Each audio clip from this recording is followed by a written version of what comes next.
My name is Chris Steigerwald. I'm a Forester 1 for Region 1 DEC.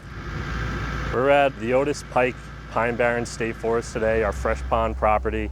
This area is utilized for prescribed fire operations. Hunting takes place here, a lot of mountain biking, hiking, a lot of recreational activities take place here. It's definitely a challenge going from different types of ground where compaction changes to be able to grade without compactable material and hold the road together is a little tricky at times. Brian Latchow, I'm a heavy equipment operator at Region 1 for DEC.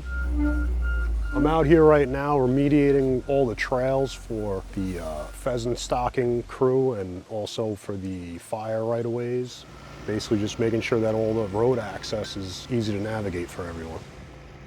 Operations maintaining these trails is very important to what we do. They're the first line of defense when we do our prescribed fire operations, and safety is always our main priority when we're out here burning. Without these access roads and trails maintained by our operations staff, it would make our job a lot more riskier and potential for any sort of problems that may happen.